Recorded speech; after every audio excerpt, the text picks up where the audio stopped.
वाणी की अधिष्ठात्री देवी वीणा पाणी माँ भगवती सरस्वती के श्री चरणों में प्रणाम करके गुरुजनों के कमलवत चरणों में वंदना करके आप सभी सुधीजनों जिज्ञासुओं के प्रति सादर नमस्कार।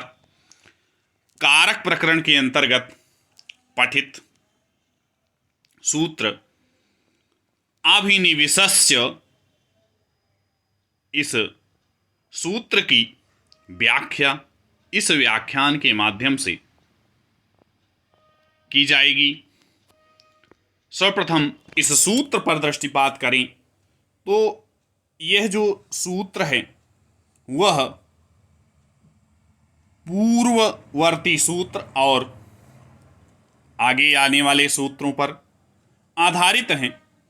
इसलिए पूर्व में जो सूत्र हैं उनका अनुवर्तन लगातार आ रहा है और इस सूत्र में तो इसके पूर्ववर्ती जो 3 सूत्र हैं, परिक्रयणे संप्रदानन्यतरश्याम 1.4.44, आधारो अधिकरणम 1.4.45, अधिशिंगस्थासाम कर्म 1.4.46, इन सूत्रों की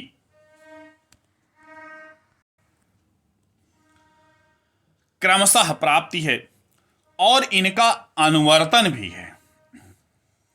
अभिनिवेशस्य, इसमें समास द्वंद्वगर्भक तत्पुरुष समास है और पद अगर अलग अलग करके देखें तो अभि नि विसह, यह है षष्ठी एक वचन, और चा से आधार और कर्म, इसका अनुवर्तन किया जा रहा है। अधिकार है कारके का, आकडारात एका संज्ञा, इसका है, और यह संज्ञा विधायक सूत्र है। कारक संज्ञा और उसके साथ में कर्म संज्ञा है।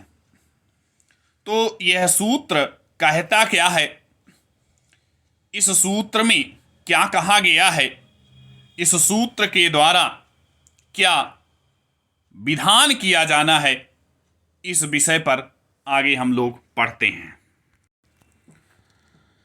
पूर्ववर्ती सूत्र आधारो अधिकरणम से आधार का, अधिसिंगस्थासाम कर्म से कर्म का अनुवर्तन किया गया है।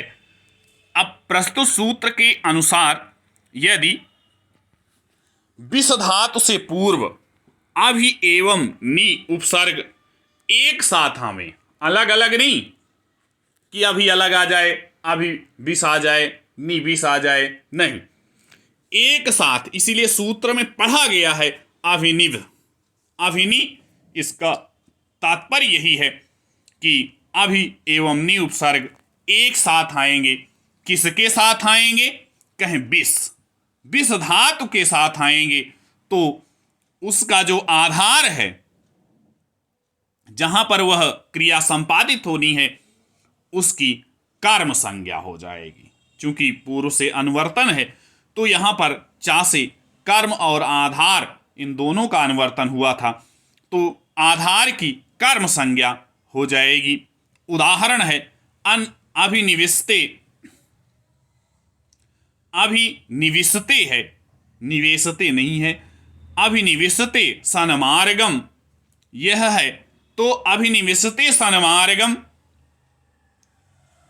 प्रस्तुत सूत्र में क्रियापद के रूप में अभिनिवेशते यह विद्यमान है और क्रिया के संपादन हेतु सन्मार्ग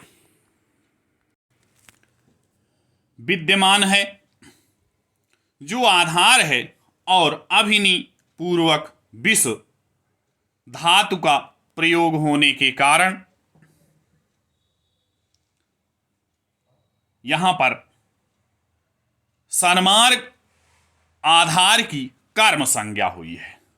और इस तरह से इसके और भी बहुत से उदाहरण हैं जहां पर ऐसी प्राप्ति होती है।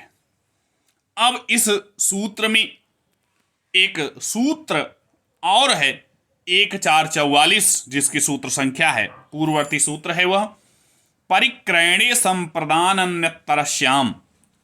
अन्यतरस्याम का मतलब क्या है? अन्यतरस्याम का मतलब है कि कहीं कहीं ऐसा भी होगा कि आधार की कर्म संज्ञा नहीं होगी, जबकि यह जो सूत्र है बहुत पहले का है, ऐसा है।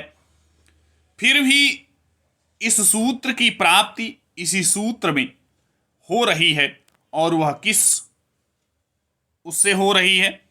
मंडूक प्लुति न्याय। मंडूक प्लुति न्याय क्या है, इस विषय पर भी चर्चा परम आवश्यक है। मंडूक कहते हैं मेढक को, और मेढक जो है वह कुछ जमीन छोड़ करके, उछल करके, कूद करके चलता है। तो यह सूत्र भी उसी तरह आया, आधारो अधिकरणम और अधिचिंग स्थासाम कर्म। इन दोनों सूत्रों को छोड़ करके आगे तीसरा जो सूत्र था अभिनिविशस्य, इस सूत्र में इसकी प्राप्ति हो गई। तो इस तरह से इसीलिए इसे मंडूक प्लुति न्याय कहा गया है। मंडूक के कूदने का, मंडूक जो है वो पूरी जमीन पर नहीं चलता है, वह कूद कूद करके चलता है, इसीलिए इसे मंडूक कहा गया। मंडूक का मतलब मेढक। और यहां पर भी दो सूत्रों को छोड़ करके तीसरे वाले सूत्र में इसकी प्राप्ति हुई, इसलिए यह मंडूक प्लुति न्याय से यह सूत्र आता है, परिक्रयणे संप्रदान अन्यतरस्याम। और इसका उदाहरण है पापेभिनिवेश। पाप में अभिनिवेश है, पाप में आग्रह है उसका, ऐसा। तो यहां पर पापे, इसमें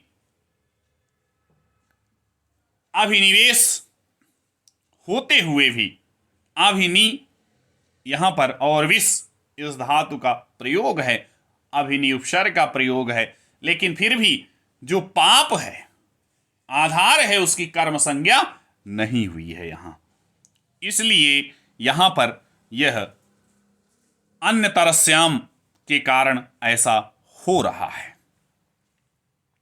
आगे परिक्रयणे सूत्र को विस्तार से हम लोग पढ़ेंगे चतुर्थी विभक्ति के प्रकरण में। तो इसी के साथ यह सूत्र अभिनिविशस्य की जो व्याख्या है वो यहीं पर पूर्ण होती है। आप सभी को सादर नमस्कार।